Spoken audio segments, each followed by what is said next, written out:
Selamat sore, salam damai sejahtera bagi kita semua, terkhusus yang ada di sini dan rekan-rekan yang ada di Facebook.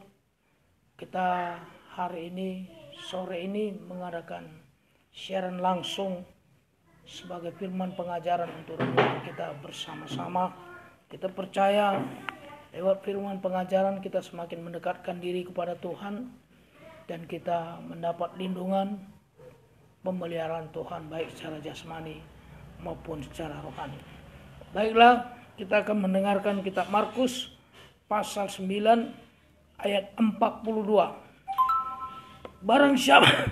Barang siapa menyesatkan salah satu dari anak-anak kecil yang percaya ini, lebih baik baginya jika sebuah batu kilangan diikatkan pada lehernya lalu dibuang ke dalam laut. Inilah firman pengajaran Markus pasal 9 ayat 42 menceritakan tentang penyesatan yang terjadi di akhir zaman ini. Jadi penyesatan itu akan terjadi di akhir zaman ini, menyesatkan setiap gereja-gereja yang benar sehingga menjadi gereja yang palsu, bagikan lalang dengan gandum. Itu penyesatan, ya. Itulah gereja palsu dan gereja yang benar, sehingga bagikan lalang dengan gandum. Jadi gereja palsu jelas akan tertinggal, dan gereja yang benar nanti inilah yang akan terangkat saat kedatangan Tuhan Yesus yang kedua kali. Sekarang kita belajar bagaimana caranya supaya kita menjadi gereja yang benar dan kita terangkat saat kedatangan Tuhan yang kedua kali. Wahyu pasal 4 ayat 6 sampai ayat yang ke-7. Dan di hadapan tahta itu ada lautan kaca bagaikan kristal.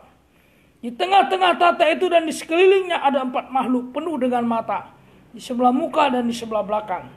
Adapun makhluk yang pertama sama seperti singa, dan makhluk yang kedua sama seperti anak lembu, dan makhluk yang ketiga mempunyai muka seperti muka manusia, dan makhluk yang keempat sama seperti burung nasar yang sedang terbang. Inilah di kerajaan sorga. Jadi di situ ada 4 makhluk mengelilingi tahta kerajaan sorga. Siapakah 4 makhluk itu? 4 makhluk itu adalah yang pernah hidup di dunia ini, yaitu Henok, Elia, Musa, dan Yesus. Jadi kita harus meneladani 4 makhluk tersebut, mencontoh supaya kita bisa terangkat ke tahta kerajaan sorga seperti mereka yang sudah terangkat saat ini ada di tahta kerajaan sorga. Sekarang kita pelajari dulu dari mulai Musa, ya. Musa terangkat ke sorga. Ulangan pasal 34. Ulangan pasal 34 ayat 6 sampai ayat yang ke-7. Nah, ini kita pelajari dulu. Musa bagaimana dia terangkat ke dalam kerajaan sorga. Ulangan pasal 34 ayat 6 sampai ayat yang ke-7. Dan dikuburkannya lah dia di suatu lembah di tanah Moab, di tentangan Bet Peor, dan tidak ada orang yang tahu kuburnya sampai hari ini. Musa berumur 120 tahun ketika ia mati. Matanya belum kabur dan kekuatannya belum hilang. Inilah keadaan Musa, ya. Jadi Musa itu sudah mati, baru diangkat ke sorga. Kita lihat, kita bandingkan lagi dengan kitab Yudas pasal 1 ayat yang ke-9. Tetapi penghulu malaikat Mikael ketika dalam suatu perselisihan bertengkar dengan iblis mengenai mayat Musa, tidak berani menghakimi iblis itu dengan kata-kata hujatan, tetapi berkata, kiranya Tuhan menghardi engkau. Ini dalam kitab Yudas pasal 1:9. Dia sudah mati, ya. Dan mayatnya diperebutkan oleh setan. Jadi itu hamba Tuhan, jangan main-main. Musa sudah mati, masih direbut oleh setan. Ini kita harus sungguh-sungguh dalam melayani Tuhan. Serius. Kita lihat contoh tadi Musa. Jadi Musa itu hidup selama 120 tahun. Ya, 120 tahun. Artinya 3 tahap. Masing-masing 40 tahun. 40 kali 3, 120 tahun. Jadi 3 tahap. Ya. Angka 40 itu adalah angka perobekan daging. Itu angka 40. Adalah angka perobekan daging. Jadi seluruh hidup Musa tidak tergantung pada daging. 3 kali 3 tahap 40. 3 kali mengalami perobekan daging. Sehingga hidup Musa seluruhnya tidak tergantung pada daging. Yaitu bergantung sepenuh kepada Tuhan. Artinya, semua Musa punya bukti. Ya. Semua hidup Musa ini punya bukti. Kita lihat dulu bukti yang pertama. Itu tahap pertama. 40 tahun pertama. Dia hidup di Mesir. Kisah Para Rasul 7. Kisah Para Rasul pasal 7 ayat 20 sampai 22. Kisah Para Rasul 7 ayat 20 sampai ayat 22. Pada waktu itulah Musa lahir dan ia elok di mata Allah. 3 bulan lamanya ia diasuh di rumah ayahnya. Lalu ia dibuang, tetapi putri Firaun memungutnya dan menyuruh mengasuhnya seperti anaknya sendiri. Dan Musa dididik dalam segala hikmat orang Mesir, dan ia berkuasa dalam perkataan dan perbuatannya. Ini Musa. Tahap pertama di Mesir. Di sana dia disekolahkan dan dia pandai. Sejak dalam kandungan Musa ini sudah terancam. Itu keadaan Musa. Dan dia mau mati di Sungai Nil dan di tangan putri Firaun, karena sudah ada perintah Firaun, Musa harus dibunuh. Keluaran pasal 2 ayat 6 sampai ayat yang ke-10. Keluaran pasal 2 ayat 6 sampai ayat yang ke-10. Ketika dibukanya, dilihatnya bayi itu, dan tampaklah anak itu menangis, sehingga belas kasihanlah ia kepadanya, dan berkata, tentulah bayi ini orang Ibrani. Lalu bertanyalah kakak anak itu kepada putri Firaun, akan kupanggilkah bagi tuan putri seorang inang penyusu dari perempuan Ibrani untuk menyusukan bayi itu bagi tuan putri? Saat putri Firaun kepadanya, baiklah. Lalu pergilah gadis itu memanggil ibu bayi itu. Maka berkatalah Firaun kepada ibu itu, bawalah bayi ini dan susukanlah dia bagiku, maka aku akan memberi upah kepadamu. Kemudian perempuan itu mengambil bayi itu dan menyusuinya. Ketika anak itu telah besar, dibawanyalah kepada putri Firaun yang mengangkatnya menjadi anaknya dan menamainya Musa, sebab katanya, karena aku telah menariknya dari air. Inilah saat Musa di Sungai Nil di Mesir. Ya. Perintah sudah ada, harus dibunuh, itu kata Firaun. Dan dia diangkat oleh putri Firaun dari air. Inilah pengalaman Musa yang pertama. Bayi Musa menangis sehingga mengalami uluran tangan Tuhan. Artinya ada kuasa kebangkitan. Jadi di Sungai Nil, bayi Musa juga menangis sehingga dia bisa hidup dan diberkati Tuhan. Artinya menghapuskan segala kemustahilan. Jadi ingat, jika kita menjadi bayi rohani, maka kita hidup dalam tangan Tuhan. Ini kalau kita menjadi bayi rohani, kita hidup dalam tangan Tuhan, yaitu mengalami belas kasih Tuhan. Inilah yang bisa memelihara hidup kita. Jadi bayi rohani adalah yang mengalami kelahiran baru dari air dan dari roh. Itu bayi rohani.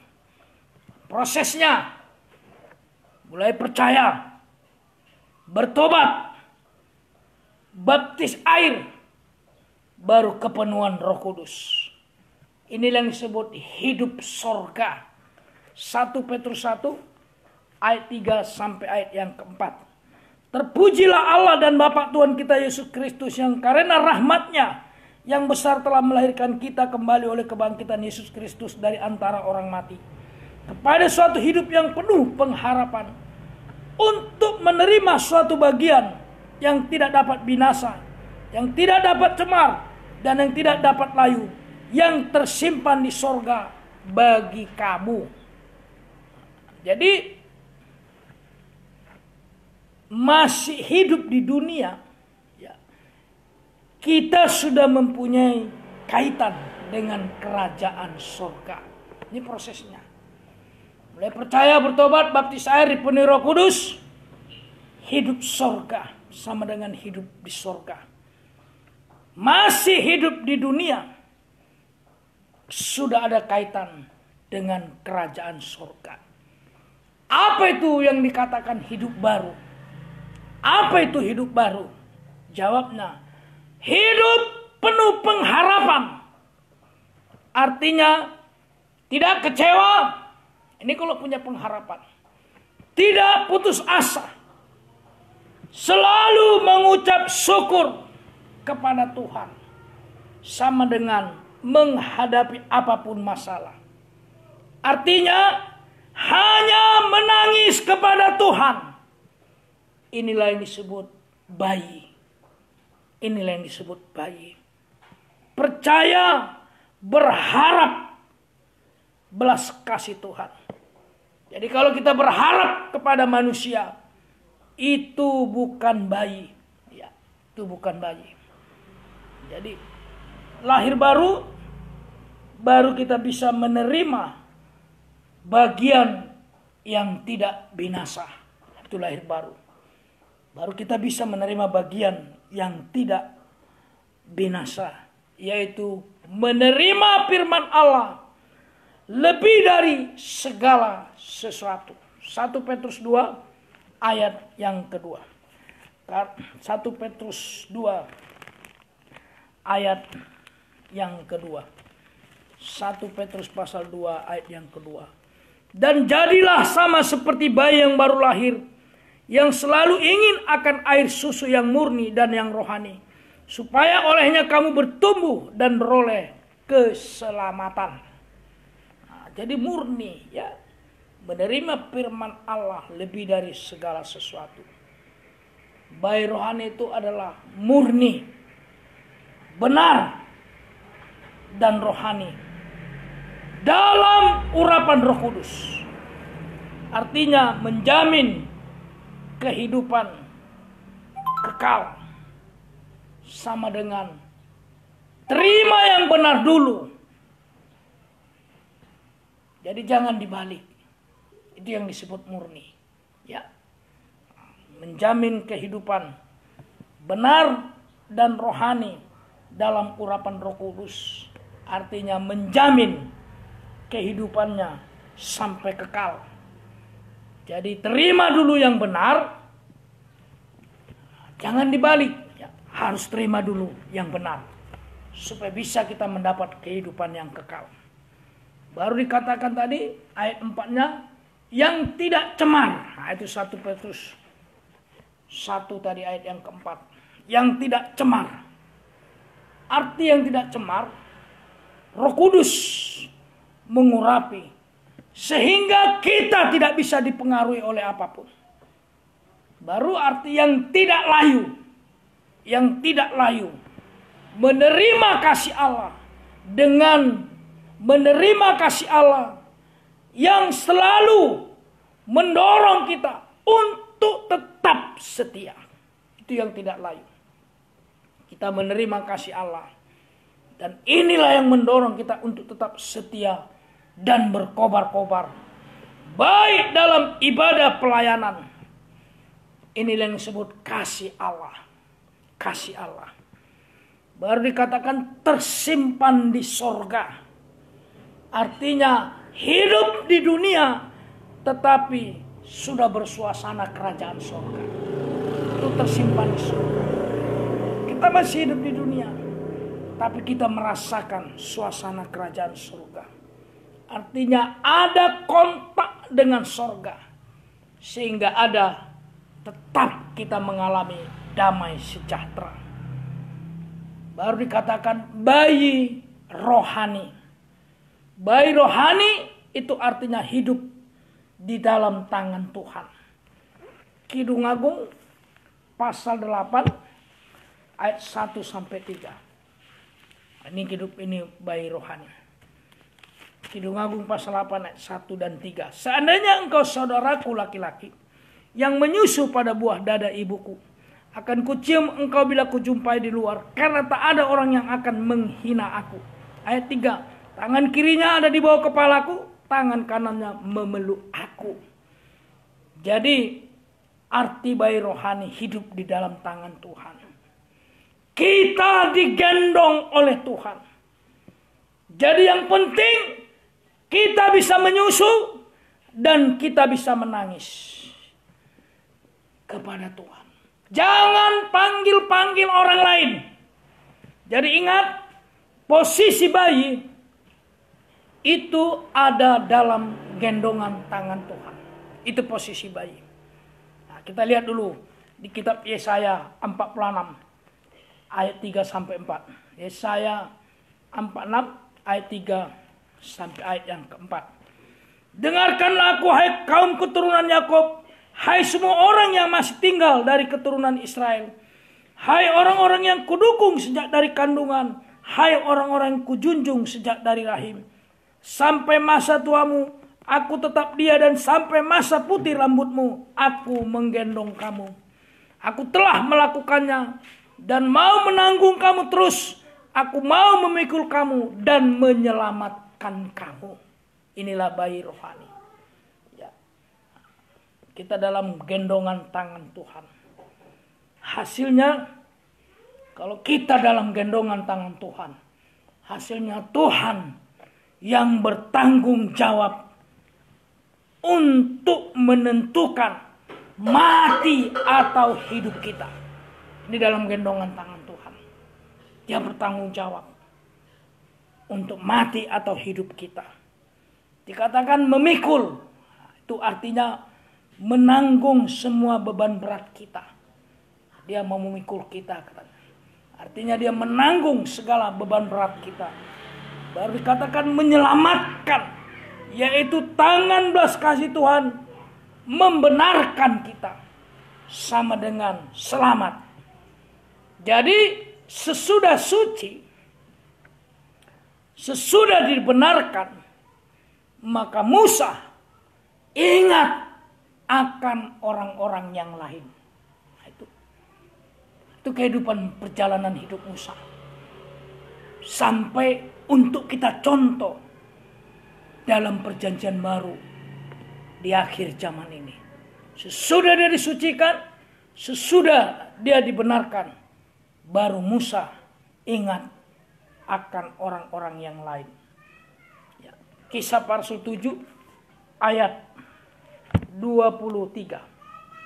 Kisah para Rasul 7 ayat 23. Kisah para Rasul 7 ayat 23.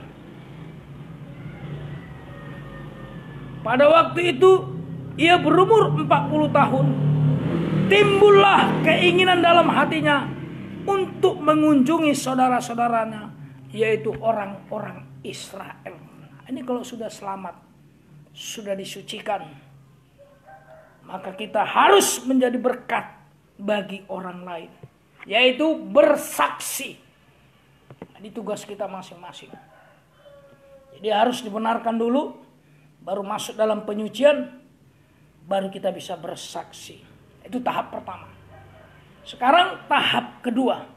Ya, 40 tahap yang kedua, 40 tahun yang kedua. Kisah para Rasul 7, Kisah para Rasul pasal 7 ayat 28. Kisah para Rasul 7 ayat 28 sampai ayat 33. 28 dulu kita baca. Apakah engkau bermaksud membunuh aku, sama seperti kemarin engkau membunuh orang Mesir itu? Mendengar perkataan itu, larilah Musa dan hidup sebagai pendatang di tanah Midian. Di situ ia memperanakkan 2 orang anak laki-laki. Dan sudah 40 tahun tampaklah kepadanya seorang malaikat di padang gurun gunung Sinai, di dalam nyala api yang keluar dari semak duri. Musa heran tentang penglihatan itu. Dan ketika ia pergi ke situ untuk melihatnya dari dekat, datanglah suatu suara Tuhan kepadanya. Akulah Allah nenek moyangmu, Allah Abraham, Ishak dan Yakub. Maka gemetarlah Musa dan ia tidak berani lagi melihatnya. Lalu firman Allah kepadanya, tanggalkan kasutmu dari kakimu, sebab tempat di mana engkau berdiri adalah tanah yang kudus.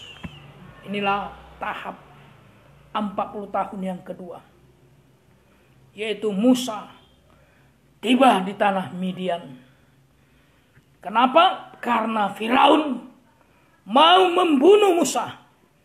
Maka Musa lari ke Midian. Kita lihat Kejadian pasal 3 ayat 1. Kejadian pasal 3 ayat yang pertama.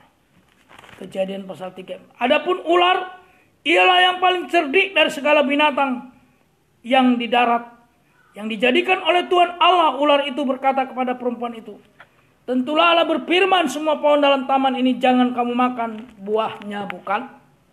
Jadi di tanah Midian, Musa di situ menjadi gembala di tanah Midian.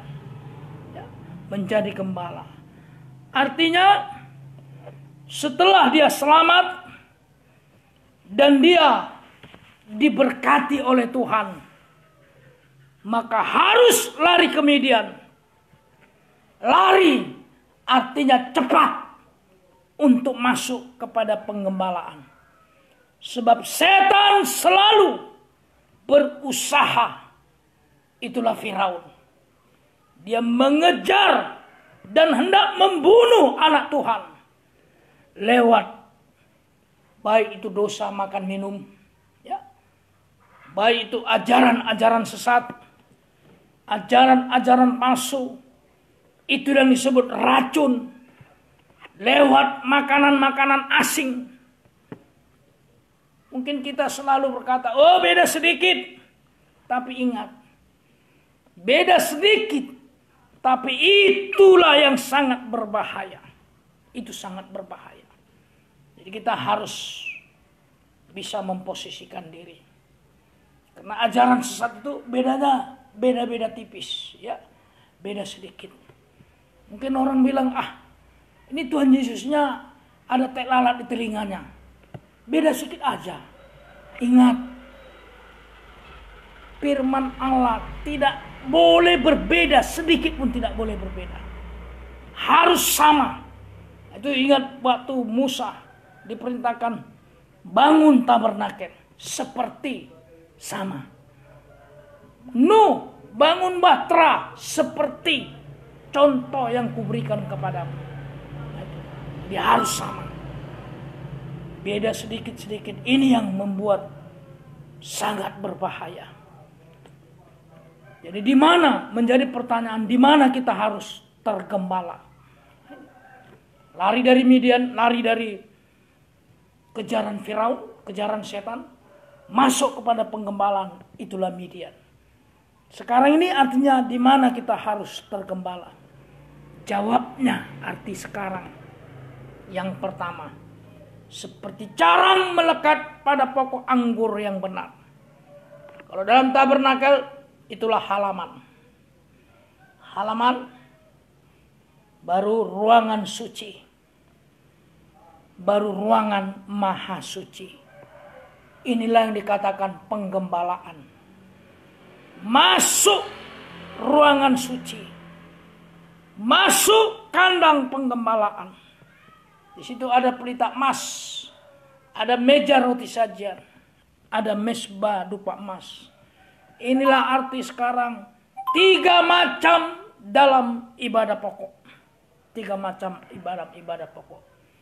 Jadi di dalam kandang penggembalaan, di sana kita akan mendapatkan 2 hal. Ini gunanya kita di kandang penggembalaan. Kita akan mendapatkan 2 hal. Bagian A, kita mendapatkan tudung perlindungan dari Tuhan untuk menghadapi Firaun dan setan. Ini hal yang pertama atau A.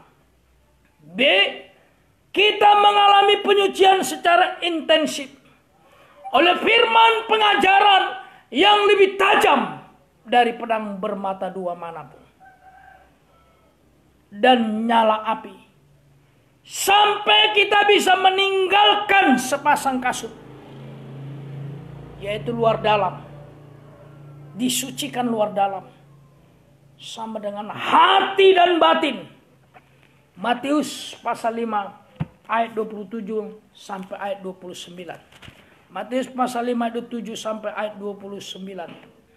Kamu telah mendengar firman, jangan berzina, tapi aku berkata kepadamu, setiap orang yang memandang serta menginginkannya, memandang perempuan serta menginginkannya, sudah berzina dengan dia di dalam hatinya. Maka jika matamu yang kanan menyesatkan engkau, cungkillah dan buanglah itu, karena lebih baik bagimu jika satu dari anggota tubuhmu binasa daripada tubuhmu dengan utuh dicampakkan ke dalam neraka. Inilah penyucian luar dalam. Ya, penyucian hati dan batin disucikan semua. Mulai mata. Mata ini disucikan. Inilah yang disebut penyucian daripada pandangan. Artinya, kalau pandangan rusak harus dicungkil dengan firman Allah. Dicungkil dengan firman Allah. Supaya apa? Supaya pandangan kita tetap kepada Tuhan. Harus dicungkil dengan firman Allah. Supaya pandangan kita tetap kepada Tuhan. Baru tangan, kata. Tangan dipenggal. Tangan itu artinya perbuatan. Perbuatan ini harus disucikan. Baru penyucian nikah. Penyucian nikah. Ingat, tidak boleh ada kebenaran diri sendiri. Tidak boleh ada itu kebenaran diri sendiri. Karena itu tidak sesuai dengan firman Allah. Sampai kepada penyucian mulut, mata, tangan, dan mulut, dan penyucian nikah. Penyucian mulut, jangan ada lagi dusta. Jangan ada lagi dusta. Inilah firman penggembalaan. Jadi firman penggembalaan itu sama dengan diulang-ulang, sebab beda domba dengan binatang buas. Kalau domba makan, setelah dia makan, nanti dia mamah biak kembali. Dia keluarkan makanan itu. dan dia kunyah kembali sampai menjadi sari makanan. Tapi kalau binatang buas, makan langsung telan dan keluar ke jamban. Nah, itu binatang buas. Ini soal makan minum. Sampai mulut kita itu jujur, yaitu bisa taat dan dengar-dengaran. Yohanes pasal 10 ayat 27 sampai ayat yang ke-28. Yohanes pasal 10 ayat 27 sampai ayat yang ke-28. Domba-dombaku mendengarkan suaraku, dan aku mengenal mereka, dan mereka mengikut aku. Dan aku memberikan hidup yang kekal kepada mereka, dan mereka pasti tidak akan binasa sampai selama-lamanya. Dan seorang pun tidak akan merebut mereka dari tanganku. Inilah taat dengar-dengaran. Kalau kita taat dengar-dengaran, maka tidak ada setan satupun yang dapat menjamah kita. Contohnya Abraham, ya, bapak segala orang percaya, adalah orang yang taat dengar-dengaran. Sehingga Tuhan mengulurkan tangan kepada kita. Itu kalau kita taat dengar-dengaran. Dan kita mengulurkan tangan kepada Tuhan. Ini orang taat dengar-dengaran. Kita mengulurkan tangan kepada Tuhan dan Tuhan akan mengulurkan tangan kepada kita. Hasilnya Yohanes pasal 10 ayat yang ke-28 tadi. Kita lihat hasilnya. Ini kalau taat dengar-dengaran. Yohanes pasal 10 ayat yang ke-28. Yohanes pasal 10 ayat yang ke-28. Dan aku memberikan hidup yang kekal kepada mereka, dan mereka pasti tidak akan binasa sampai selama-lamanya, dan seorang pun tidak akan merebut mereka dari tanganku. Ini kalau kita taat dengar-dengaran. Ada jaminan kepastian untuk hidup mulai sekarang sampai di hari yang kekal, sampai kepada kekekalan. Itu hasil yang pertama. Ada jaminan kepastian hidup mulai hidup sekarang sampai hidup kekal. Hasil yang pertama kalau taat dengar-dengaran. Hasil yang kedua, orang yang tergembala tidak dapat direbut oleh antikris. Itu orang yang tergembala. Tidak ada satu apapun setan maupun antikris yang dapat merebut kita. Wahyu pasal 12 ayat yang ke-14. Wahyu pasal 12 ayat yang ke-14. Kepada perempuan itu diberikan kedua sayap dari burung nasar yang besar, supaya ia terbang ke tempatnya di padang gurun, di mana ia dipelihara jauh dari tempat ular itu selama 1 masa dan 2 masa dan setengah masa. Ini kalau kita taat dengar-dengaran, hasil yang kedua. Antikris tidak bisa merebut kita dari tangan gembala agung. Artinya kita disingkirkan ke padang gurun. Kita disingkirkan ke padang gurun. Ini tahap yang kedua, ya, tergembala. Tahap yang pertama, Musa diselamatkan, disucikan, sehingga dia harus bersaksi. Dari yang harus dibunuh, 40 tahun dia di Mesir. Tahap yang kedua, 40 tahun di Midian, digembalakan dia. Sampai menjadi milik Tuhan. Tidak bisa direbut oleh siapapun dari tangan gembala aku. Baru tahap yang ketiga, 40 tahun yang ketiga, Musa di padang gurun.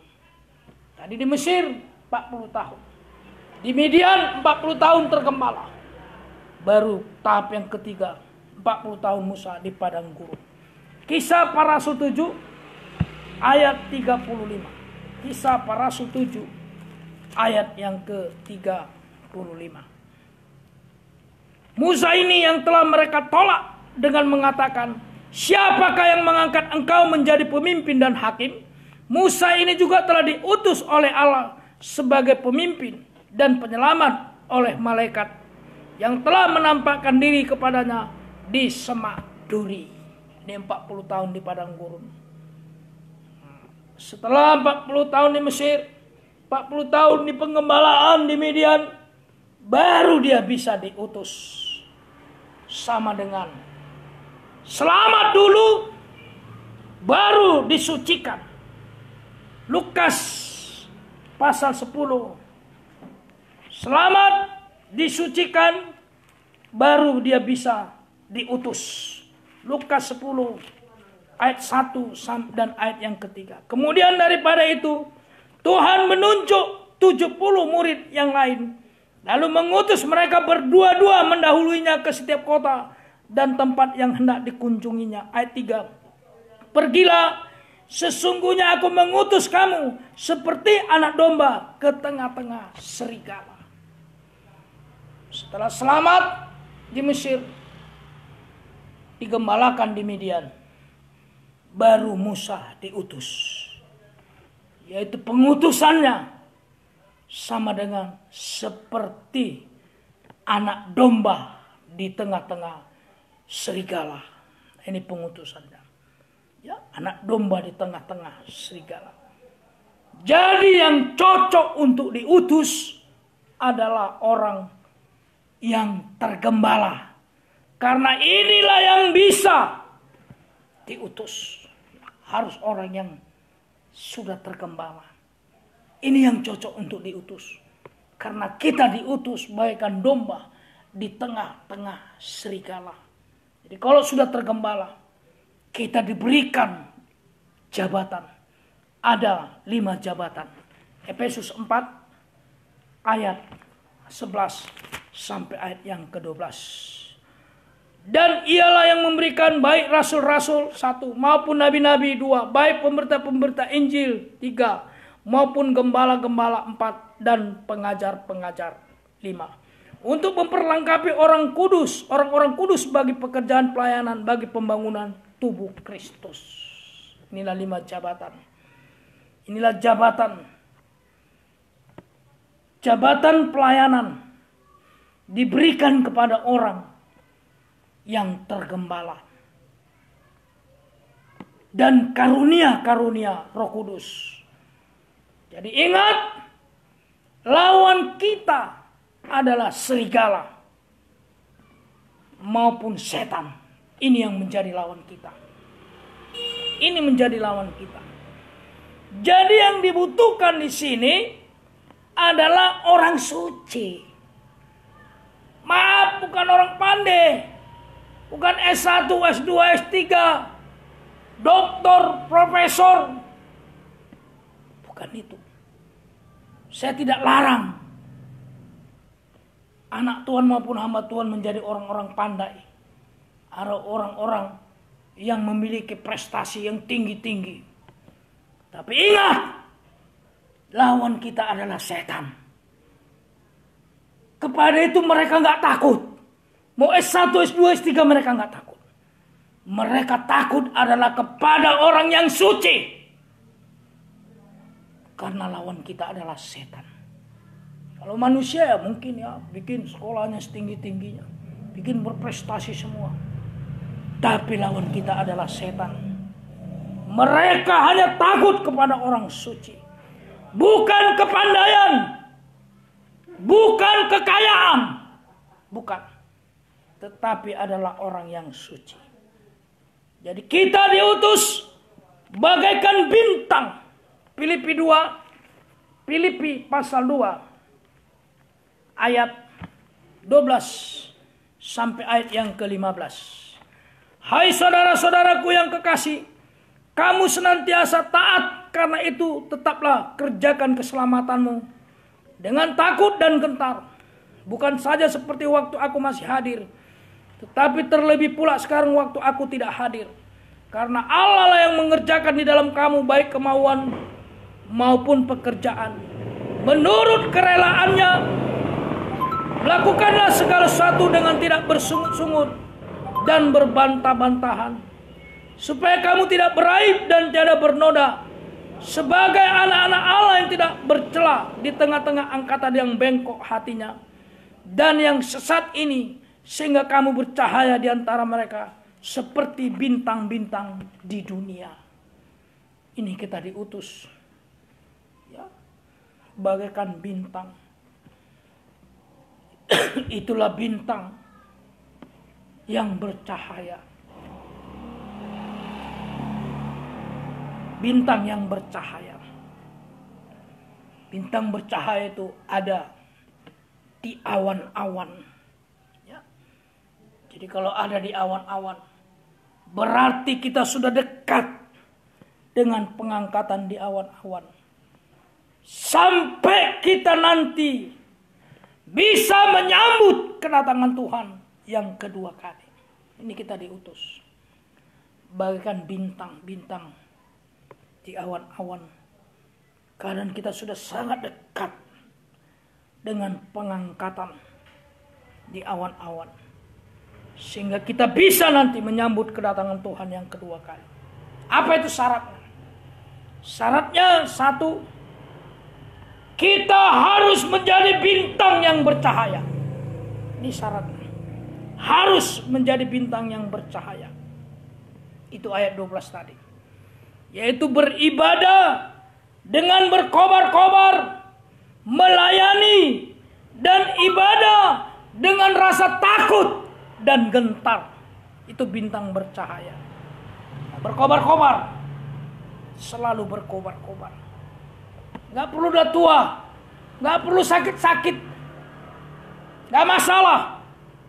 Yang penting kita berkobar-kobar, melayani ibadah dengan rasa takut dan gentar. Itu kita melayani. Jangan sembarangan melayani. Harus dengan rasa takut dan gentar. Ya. Dan ibadah itu harus dengan berkobar-kobar. Inilah bintang yang bercahaya. Dengan rasa takut dan rasa gentar. Ini yang pertama, bintang bercahaya. Yang kedua, melayani harus sesuai dengan kemauan Tuhan. Harus sesuai dengan kemauan Tuhan. Yaitu dengan gerakan Tuhan. Gerakan firman Allah. Begini caranya kita melayani. Bukan semau gue, bukan sesuka-suka hati. Tapi harus sesuai dengan kemauan Tuhan. Dengan gerakan Tuhan. Dengan gerakan firman pengajaran. Itu bintang bercahaya. Yang kedua. Yang ketiga, bintang bercahaya. Itu ayat 14 tadi. Filipi 2 ayat 14. Tidak bersungut-sungut. Melayani tetap mengucap syukur. Sekalipun susah. Sekalipun menderita. Dan banyak menyembah. Sekalipun kita kekurangan uang. Kekurangan makan. Tetap mengucap syukur. Ingat. Kita sudah ditebus Tuhan. Kita sudah bisa melayani kerajaan surga. Dan kita diizinkan untuk menderita karena Tuhan.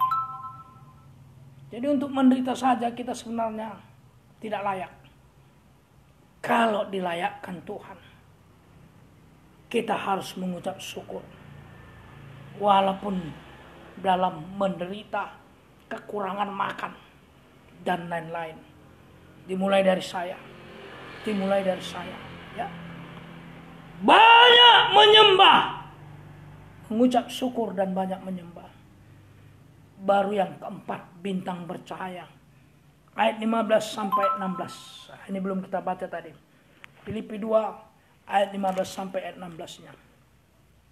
Supaya kamu tidak beraib dan tidak bernoda sebagai anak-anak Allah yang tidak bercela di tengah-tengah angkatan yang bengkok hatinya. Dan yang sesat ini, sehingga kamu bercahaya di antara mereka seperti bintang-bintang di dunia. Sambil berpegang pada firman kehidupan, agar aku dapat bermegah pada hari Kristus bahwa aku tidak percuma berlomba dan tidak percuma bersusah-susah. Di bintang yang bercahaya yang keempat, ya, berpegang teguh pada firman pengajaran yang sudah menjadi pengalaman hidup. Pegang teguh, ya. Megang itu jangan sungkan-sungkan, harus hop. Contoh kalau kita megang duri, kalau gini wah tertusuk. Tapi kalau begitu megang firman pengajaran yang benar, pegang teguh, jangan sungkan-sungkan. Itulah firman yang sudah kita terima dan yang menjadi pengalaman hidup. Artinya bergantung kepada Tuhan. Bergantunglah kepada Tuhan. Itulah yang disebut bintang. Karena bintang itu tidak ada hubungannya dengan dunia ini. Tidak ada ikatan.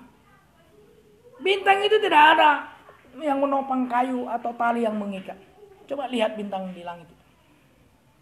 Dia berdiri sendiri, hanya percaya kepada Tuhan.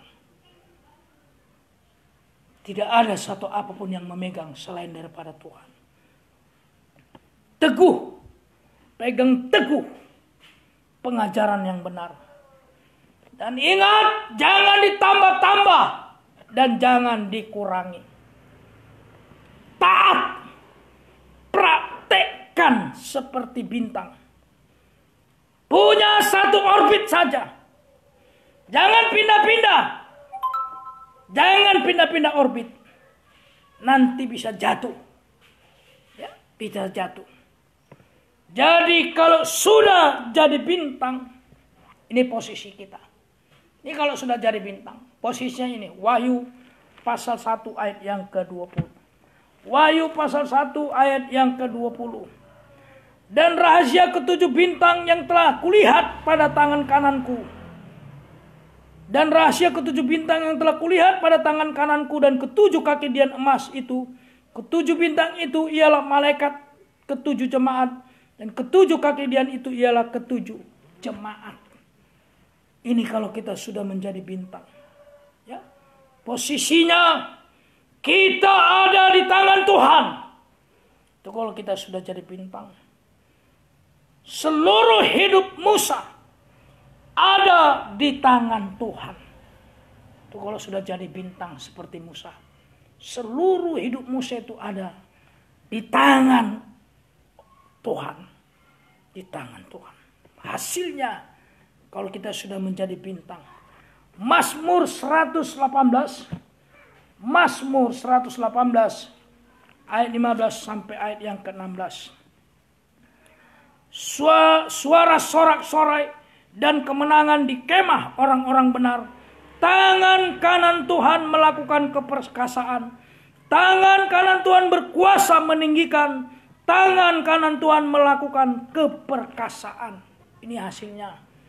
Kalau kita sudah menjadi bintang, ada di tangan kanan Tuhan. Dia akan memberi kemenangan. Artinya semua masalah selesai. Ingat, tangan Tuhan, tangan Yesus yang sudah teruji di kayu salib. Itu tangan Tuhan kita. Sudah teruji di kayu salib. Ini hasilnya. Ya. Kalau kita di tangan kanan Tuhan. Seperti Musa, seluruh hidupnya ada di tangan Tuhan. Hasilnya dia akan memberi kemenangan kepada kita. Semua masalah akan selesai. Kita harus percaya dan yakin dan lihat, ingatlah bahwa tangan Tuhan kita sudah teruji di kayu salib. Itu hasil yang pertama. Hasil yang kedua, dia akan meninggikan kita, mengangkat kita dari kegagalan-kegagalan kita dan dari segala kejatuhan kita. Contoh seperti Raja Daud. Diangkat kita, ditinggikan kita dari segala kegagalan dan dari segala kejatuhan. Contoh Raja Daud. Contoh Raja Daud, dari segala kemerosotannya, dia diangkat ke awan-awan, sama dengan disucikan, diubahkan sampai kita menjadi sempurna seperti Yesus. Setelah sempurna, maka kita akan diangkat ke tahta Tuhan selama-lamanya. Jadi sekarang tinggal tergantung kepada kita. Mau apa tidak? Tergantung kepada kita. Inilah cara Musa. Inilah proses Musa untuk masuk ke dalam kerajaan surga. Sekarang tergantung kita. Kita mau apa tidak. Tuhan tidak pernah memaksa. Tapi jalannya sudah jelas. Kita lihat dari Alkitab. Tuhan Yesus memberkati kita. Kita berdoa. Terima kasih Tuhan. Buat firman-Mu, langkah proses Musa untuk masuk dalam kerajaan surga. Dan duduk di tahta-Mu Tuhan. Mengelilingi tahta Tuhan. Demikian juga menjadi pelajaran bagi kami. Supaya kami juga melangkah seperti contoh yang sudah kami dengar lewat renungan sore hari ini Tuhan. Terima kasih Tuhan. Jamah kami semua berikan kekuatan kemampuan untuk dapat mengikuti ketika di Mesir hendak dibunuh dan sampai di Midian 40 tahun di penggembalaan dan di padang gurun penuh dengan penderitaan dan masalah dialami Musa. Demikian juga yang akan kami alami. Berikan kami kekuatan. Demikian juga para teman-teman yang ada di Facebook yang mengikuti siaran langsung ini Tuhan. Berikan mereka kekuatan. Agar kami kelak sama-sama ada dalam tahta kerajaan-Mu. Terima kasih dalam nama Yesus. Kami sudah berdoa mengucap syukur. Haleluya. Amin.